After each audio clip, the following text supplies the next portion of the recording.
ආයිබෝවන් දරුවනේ. ඉතින් අද වීඩියෝ එකෙන් මම ඔයාලත් එක්ක සාකච්ඡා කරන්නේ විචාර ලියන්න අනිවාර්යෙන්ම වැදගත් වෙන වීඩියෝ එකක්.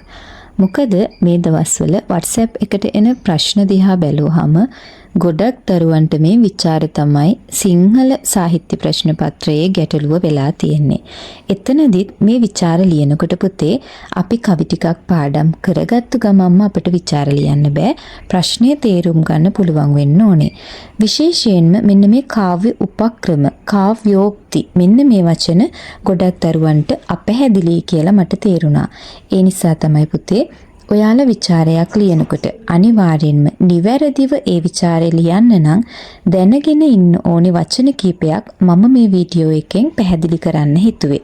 ඉතින් මෙන්න මේ ඔයාලා thumbnail එකේ දැකපු ඒ වචන ඛණ්ඩ ටික උපයුක්ත භාෂා ශෛලිය, කාව්‍ය උපක්‍රම, අපූර්ව කාව්‍යෝක්ති, රචනා උපක්‍රම මෙන්න මේවට අපි කොහොමද නිදසුන් ගන්න කියලා තේරෙන්නේ නැති දරුවෝ ඉන්නවනම් අනිවාර්යෙන්ම මේ වීඩියෝ එක බලන්න. මේ වීඩියෝ එක බලලා අවසන් වෙනකොට ඔයාලට මේ ප්‍රශ්න වලට පැහැදිලි අදහසක් ගන්න පුළුවන්. එහෙනම් පුතේ අපි යමු වීඩියෝ එකට.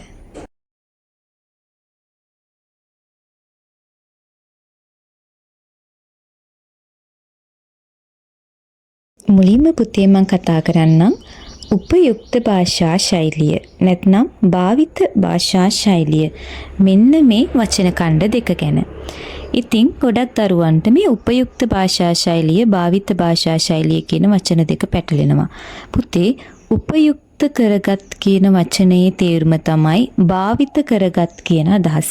එතකොට උපයුක්ත කියන්නේ භාවිත කියන්නේ දෙකම සමානයි. ඒ නිසා ඔයා උපයුක්ත භාෂා ශෛලිය විමසන්න කියලා ප්‍රශ්නයක් ආවොතින් පිළිතුරු ලියන්න ඕනේ. එතනදී ඒ පාඩමේදී ඒ නිර්මාණයේදී භාවිත කරපු භාෂා ශෛලිය ගැන. එතකොට ඔයාට පුළුවන් එතනදී ගන්න සරල භාෂා ශෛලියක් භාෂාවක් යොදාගෙන තියෙනවා. ඊට පස්සේ රූපකාර්ථවත් භාෂාවක් යොදාගෙන තියෙනවා. ව්‍යංග්‍යාර්ථවත් භාෂාවක් යොදාගෙන තියෙනවා. ඒ වගේම අනුප්‍රාසවත් භාෂාවක් යොදාගෙන තියෙනවා. ඔන්න ඔය විදියට ඔයාට පිළිතුර ලියන්න පුළුවන්. එතකොට ඔයාට කියන්න පුළුවන් මෙහිදී අනුප්‍රාසවත් බස්වහරක් උපයුක්ත කරගෙන ඇත. මෙහිදී සරල භාෂා ශෛලියක් උපයුක්ත කරගෙන ඇත. මෙහිදී භාවිත කර ඇත්තේ රූපකාර්ථවත් බස්වහරකි, උපමා සහිත භාෂා ශෛලියකි, රූපක සහිත භාෂා ශෛලියකි. ඔන්න ඔය විදියට පුතේ ඔයාට භාෂා ශෛලිය ගැන ලියන්න පුළුවන්. එතකොට භාෂාව ගැන ඇහුවොතින් උපයුක්ත කියන වචනේ තේරුම තමයි භාවිත කියන එක. ඒක ඔළුවේ ලියාගෙන ඔළුවේ තියාගෙන විචාරය ලියන්න ඕනේ. ඒකද ගොඩක් දරුවෝ දැන් කවියක් දාලා ඒ කවිය දැන් මුනිසිරිපා සිඹිමින්නේ අපි ගත්තොතින් මුනිසිරිපා සිඹිමින්නේ පද්‍ය පන්තියේ එන තිරිපා සිඹිමින්නේ සමනොල ගිරි පෙදිසින්නේ මද සුළඟයි මේ ඉන්නේ මගේ පුතා නිතියන්නේ කියන කවිය ගත්තොතින් ගොඩක් අය මොකද කරන්නේ මේ කවියේ තේරුම ලියලා ලියනවා මෙහිදී උපයුක්ත භාෂා ශෛලියක් යොදාගෙන ඇත. එතකොට ඔය අය උපයුක්ත කියන වචනයට භාවිත කියන වචනේ දාලා බලන්න භාවිත භාෂා ශෛලියක් යොදාගෙන ඇත. ඒක හිම ලිව්වොතින් වැරදි. ඒ නිසා ඔයා එතනට ලියන්න ඕනේ මෙහිදී සරල බස් වහරක් උපයුක්ත කරගෙන ඇත. නැත්නම් සරල බස් වහරක් උපයෝගී කරගෙන ඇත.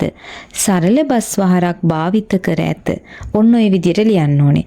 එතකොට උපයුක්ත භාෂා ශෛලිය කියන්නේ භාවිත භාෂා ශෛලිය කියන්නේ යොදාගත්තු භාෂාව කියන එකම තමයි. භාෂා විලාසය කියන එක. ශෛලිය කියන්නේ යොදාගත්තු භාෂා විලාසය කියන එක. ඒක පටල ගන්න එපා. එතනදී ඔයාලා ලියන්න ඕනේ ඒ බස්වහර කොහොමද කියන එක. යොදාගත්තු බස්වහර සරලයිද, අතිශයෝක්ති තියෙන භාෂාවක්ද, එහෙමත් නැත්නම් ස්වභාවෝක්තියෙන්ද, එහෙමත් නැත්නම් මෙතනදී රූපකාර්ථවත් බස්වහරක්ද, අනුප්‍රාසවත් බස්වහරක්ද, උපමා සහිත බස්වහරක්ද. ඔන්න ඔය විදියට තමයි පුතේ ඔයා විචාරය ලියන්න ඕනේ. එතකොට ඔයා උපයුක්ත භාෂා ශෛලියට හැම පාඩමෙන්ම ගන්න පුළුවන් විදිහට උද්දෘත 3ක් බලාගත්තා නම් ඔයාට 15 ප්‍රශ්නයක් ආවොත් ඒකෙන් 2ක් දාලා ලියන්න පුළුවන්. 10 ප්‍රශ්නයක් ආවොත් ඒකෙන් 3ම දාලා ලියන්න පුළුවන්. ඊළඟට පුතේ මම අවධානය යොමු කරන්නේ මෙන්න මේ කාව්‍ය උපක්‍රම රචනා උපක්‍රම කියන කොටස් දෙකට.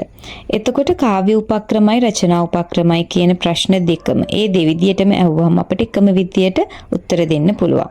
එතනදී ඔයාලට ගන්න පුළුවන් කාව්‍ය උපක්‍රම දැන් මෙතන මම අහලා තියෙන මේ අර්ථ රසය, ශබ්ද රසය කියලා. අර්ථ රසයයි ශබ්ද රසයයි තමයි කාව්‍ය උපක්‍රම වලට එන්නේ. අපි කාව්‍ය උපක්‍රම ප්‍රධාන කොටස් දෙකකට බෙදෙනවා. ඒ තමයි අර්ථ රසයට අදාළ කාව්‍ය උපක්‍රම, ශබ්ද රසයට අදාළ කාව්‍ය උපක්‍රම. කාව්‍ය උපක්‍රමයක් කියන්නේ කවිය රසවත් කරගන්න යොදා ගන්න උපක්‍රමයක්. එතකොට අර්ථ රසයට අපිට ගන්න පුළුවන් උපමා, රූපක, ව්‍යංග්‍යාර්ථය, ස්වභාවෝක්ති, අතිශයෝක්ති මෙන්න මේ වගේ කාව්‍ය උපක්‍රම. ශබ්ද රසයට අපිට ගන්න පුළුවන් විරිත, එලිසමය, අනුප්‍රාසය මෙන්න මේ වගේ කාව්‍ය උපක්‍රම. එතකොට ඔයාගෙන් ප්‍රශ්නේ අහලා තියෙන කාව්‍ය උපක්‍රම ගැන නම් ඔයා අර්ථ රසය, ශබ්ද රසය කියලා වෙන් කරන්නේ නැතුව ඔයාට පොදුවේ මේ කැමැති කාව්‍ය උපක්‍රමයක් උපමාද, රූපකද, අනුප්‍රාසයද, එලිසමයද ඕන එකක් දාලා අදාළ නිදසුන් ගානට අනුව විස්තර කරන්න පුළුවන් කාව්‍ය උපක්‍රමවලදී. ඊට පස්සේ ඔයාට ඇහුවතින් රචනා උපක්‍රම කියලා. ඒ කියන්නේ කාව්‍ය උපක්‍රමම තමයි. මේක රචනා කරනකොට යොදාගෙන තියෙන උපක්‍රම. ඒක කාව්‍ය උපක්‍රමයක් වෙන්නේ කාව්‍යකදී යොදා ගන්නකොටනේ. එතකොට මේ කාව්‍ය උපක්‍රම නැත්නම් රචනා කිරීමේදී ඕනම එකක් කාව්‍යයක් හැම දෙයක්ම රචනා කිරීමක් වෙන්නේ. එතකොට ඒ රචනා උපක්‍රම වලටත් ඔයා ලියන්න ඕනේ. උපමා, රූපක ඔන්න ඔය වගේ අනුප්‍රාසය ඔය විදිහේ දේවල් දාලා තමයි රචනා උපක්‍රමත් ලියන්නේ. එතකොට කාව්‍ය උපක්‍රමාවත් රචනා උපක්‍රමාවත් ඔයාට පුළුවන් මේ දෙකම යොදා ගන්න. එතකොට දැන් මෙතන අර්ථ රසයයි ශබ්ද රසයයි කියලා වෙන වශයෙන් આવොත් ඔයාට සිද්ධ වෙන ওই කාව්‍ය උපක්‍රම වල කොටස් දෙකට බෙදලා ගන්න. අර්ථ රසය ඇහුවොතින් උපමායි, රූපක, ඊට පස්සේ ව්‍යංග්‍යාර්ථය, ස්වභාවෝක්තිය, අතිශයෝක්තිය ඔය ටික දාන්න පුළුවන්. ශබ්ද රසයට ඔයාට පුළුවන් එතරම්දී එලිසමය, අනුප්‍රාසය, විදිත කියන ටික දාන්න. ඉතින් මේ අර්ථ රසයේ ශබ්ද රසයට අදාළව මම වෙනම වීඩියෝ එකකුත් කරලා තියෙනවා පුතේ. ඒකත් අනිවාර්යෙන්ම බලන්න තේරෙන්නේ නැත්නම්. එතකොට එහෙනම් කාව්‍ය උපක්‍රම, රචනා උපක්‍රම, අර්ථ රසයේ ශබ්ද රසයේ කියන එක ගැන ගැටලුවක් නැතුව ඇති කියලා මම හිතනවා. එතකොට ඔයාලට පැටලෙන්නේ ඒක නෙමෙයි. දැන් මේ කාව්‍ය උපක්‍රමම තමයි අපි කාව්‍යෝපක්‍රම කියලාත් ලියන්නේ. ඒක නෙවෙයි ඔයාලට පැටලෙන්නේ කාව්‍යෝක්ති. පුතේ කාව්‍ය උපක්‍රමයි කාව්‍යෝක්ති කියන්නේ දෙකක්. බලන්නකෝ මේ දෙක වෙන් කරලා. කාව්‍ය උපක්‍රම, කාව්‍යෝපක්‍රම කියන එක විසන්ධි කරාම කාව්‍ය ධන උපක්‍රම. ඒ කියන්නේ කාව්‍යයට යොදා ගන්නා උපක්‍රමයන්. අපි කිව්වර එලිසමය, අනුප්‍රාසයන් ඒ වගේ දේවල්. කවිය ලස්සන කරන්න යොදා ගන්න ඒවා. කාව්‍යෝක්ති කියන එක අපි කොටස් දෙකකට බෙදුවොතින් එතන තියෙන්නේ කාව්‍යෝක්තිවලදී අපි කාව්‍ය උපක්‍රම දාලා ප්‍රශ්න ලියලා තේරුමක් නැහැ. එතනදී අපි ලියන්න ඕනේ කාව්‍ය ධන උක්ති. කාව්‍ය කියන්නේ කවියට, උක්ති කියන්නේ කියමන්. එතකොට කාව්‍යෝක්ති කියන්නේ කවියට යොදාගත්තු කියමන් කියන එක. උපක්‍රම කියන එකයි කියමන් කියන එකයි දෙකක් පුතේ. මම මේ කාව්‍යෝක්ති කියන එකේදී ඔයාලට පැහැදිලි කරන්නම්. රත්නශ්‍රී විජේසිංහයන්ගේ වස්සානේ පද්‍ය පන්තියේ තියෙනවා කෙකටියා පඳුර සුදු මල් පොකුර වඩාගෙන සොඳුර නුඹ වාගේම හිනැහේය මා එක්ක. එතකොට අර කෙකටියා පඳුරේ සුදු මල් පිපිලා තියෙනමයි කියන එක පුතේ හරිම ලස්සන කියමනක් යොදාගෙන පැහැදිලි කරලා තියෙනවා. කෙකටියා පඳුර හරියට සුදු මල් පොකුර වඩාගෙන වගේ කියලා. අන්න ඒක තමයි පුතේ කාව්‍යෝක්තිය වෙන්නේ. ඒක කාව්‍ය උපක්‍රමයක් නෙමෙයි. කාව්‍ය උපක්‍රමයක් විදිහට අපිට ගන්න බෑ. කාව්‍යෝක්තියක් කියලා කියන්නේ කවියට සුදුසු කියමනක් කියන එක. එතකොට කාව්‍යෝපක්‍රමයි කාව්‍යෝක්තිය කියන්නේ දෙකක්. ඒක හොඳට මතක තියාගන්න. ඔයා කාව්‍යෝක්ති වලදී උපමා, රූපක, අනුප්‍රාස ඒව දාලා ලිව්වොතින් වැරදි. එතනට එන්න ඕනේ කවියට යොදාගත්තු කියමන් ලස්සන කරන්න ලස්සන විදියට ඒ කියන දේ වඩාත් පැහැදිලිව පෙන්වන්න කවිය යොදාගත්තු කියමන් මොනවද කියන එකයි එතනදී එන්න ඕනේ. ඉතින් කාව්‍යෝක්තියක් කියලා කියන්නේ නම් කවියට යොදාගත්තු කියමනක් කියන එක. කියමනක් කියන එක කාව්‍ය උපක්‍රමයේ වෙන අර උපමා, රූපක දාලා ලිව්වොතින් ඒක වැරදි. ඒ නිසා දැන් ඔයාලට තවම අපූර්ව කාව්‍යෝක්ති භාවිතය කියන එක තේරෙන්නේ නැත්නම් කාව්‍යෝක්ති වලට අදාළ ਵਿਚාරයක් මම ඕනනම් ඔයාලට ඉදිරිපත් කරන්නම්. අවශ්‍ය නම් පහකින් කමෙන්ට් එකක් දාන්න. නැත්නම් මේ දෙකේ වෙනස තේරුණොත් ඒ විදියට ලියන්න එක උත්සාහ ගන්න. එහෙනම් කාව්‍ය උපක්‍රමයයි කාව්‍යෝක්තිය කියන්නේ දෙකක් පුතේ. එතකොට ඔයාලට පුළුවන් එතනදී පැහැදිලි කරගන්න කාව්‍යෝක්තියක් කියන්නේ මොකක්ද? කාව්‍ය උපක්‍රමයක් කියන්නේ මොකක්ද කියන එක. කාව්‍යෝක්තියක් කියන්නේ කවියට යොදාගත්තු අපූරු කියමන්. කාව්‍යයට යොදාගත්තු කියමන්. හරියට කෙකටියා පඳුරෙහි මල් පිපිලා තියෙනමයි කියන එක කෙකටියා පඳුර සුදු මල් පුකුර වඩාගෙන කියලා අපූර්වාකාරයෙන් දකින්න රත්නශ්‍රී විජේසිංහයන් යොදාගත්තු කියමන වගේ. ඊළඟට පුතේ චරිත සජීවී ලෙස නිරූපණය.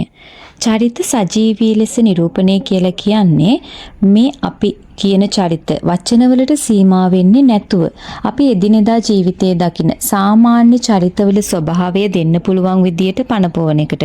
උදාහරණයක් විදියට චරිත සජීවී ලෙස නිරූපණයට අපිට ගන්න පුළුවන් සංවාදශීලී බස්වහරක් යොදා ගැනීම. එතකොට එදිනෙදා කතා කරන ඒ වචන හුවමාරු කරගෙන හරිම සජීවී විදියට මිනිසාට දැනෙන්න නිර්මාණකරුවා එක ඉදිරිපත් කරලා තියෙනවායි කියන එක තමයි සජීවී චරිත නිරූපණය කියලා කියන්නේ.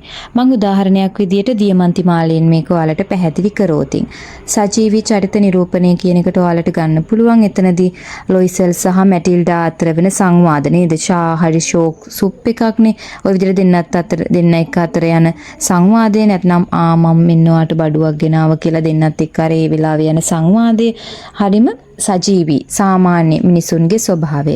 ඒ වගේම හරිම තාත්වික නිරූපණයක්. එතකොට මිනිසාගේ දුර්වලතා නිරූපණය කරන උදාහරණයක් විදිහට මැටිල්ඩා ගත්තාම මැටිල්ඩා මුලින් නිකන් කියන්නේ යා විතරම සිහින ලෝකයක ජීවත් වෙන්නේ. සාමාන්‍ය කාන්තාවකගේ ස්වභාවය එතනදී නිරූපණය කරන්න උත්සාහ කරලා තියෙනවා.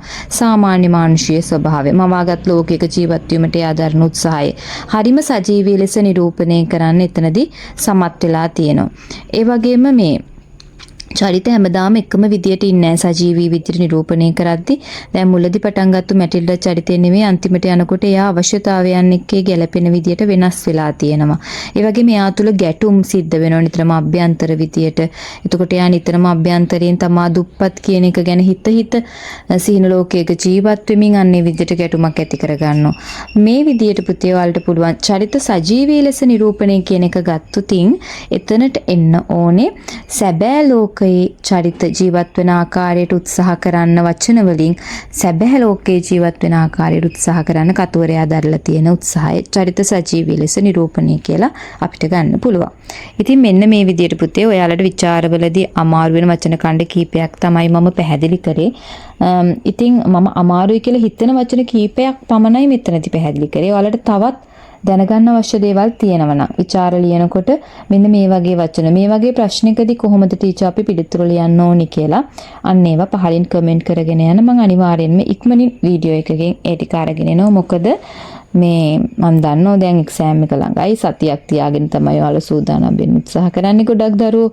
එතකොට දැනටත් PDF එක ඉලන ළමයි ඉන්නවා. ඉතින් කවද පාඩම් කරන්නද දන්නේ මේ සැරේ වල ලියන ළමයි නම්. හැබැයි ඒක තහවුරු කර ගැනීමක් විදියට නම් PDF එක ඉල්ලගත්තට කමක් නැහැ. ඒ වගේම 10 වසරේ ළමයි මේක බලනවා නම් දැම්ම තියායේ PDF අරගෙන ඒව පාඩම් කරලා විචාර වලට සූදානම් වෙන්න අන්තිම මොහොත වෙනකන් ඉන්න එපා. එහෙනම් පුතේ අලුත් වීඩියෝ එකකින් හම්බ වෙමු. ආයිබෝවන්.